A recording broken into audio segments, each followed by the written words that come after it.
2-3 मिनेटमा आफ्नो शुभकामना मन्तव्य प्रस्तुत गर्नुहुनेछ। जोरदार तालीले स्वागत गरिदिनु होला। हार्दिक नमन छ कुशल कार्यक्रम सञ्चालक भारद्वाजहरूलाई।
तिमीले जित्यौ साथी। मैले त भनेको नि थिएँ साथी, आज मेरो जित निश्चित छ भनेर। हो साथी, मैले त्रिशूल राखेँ, डमरू राखेँ, यी सारा गरगहनाहरू राखेँ, सबै तिमीले जित्यौ। तर यति सारा दाउहरू जित्दा पनि तिम्रो मुहारमा किन खुसी देख्दैन त?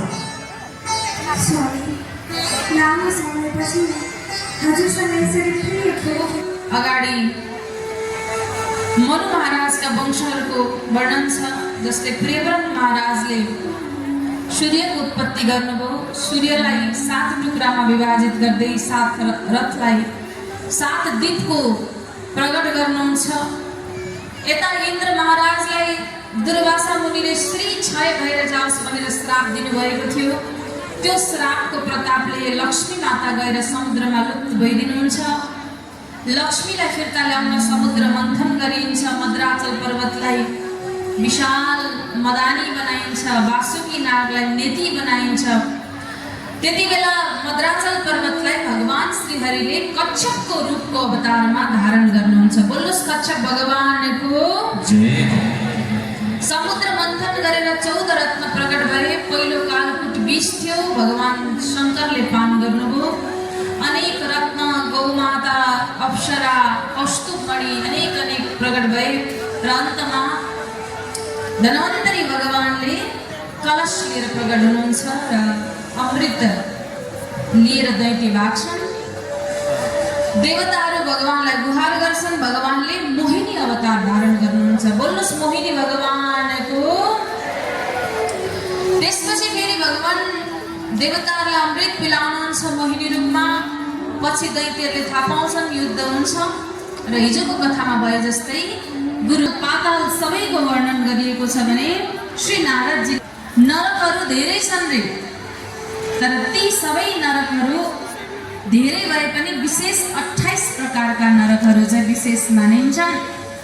जस्तै हेर्नुहोस् त, हर भनेको शङ्करजी, गङ्गे भनेको मातालाई हेर्नुहोस्। त्यही भएर स्नान गर्ने बेलामा जहिले पनि हर हर गङ्गे भन्नु रे।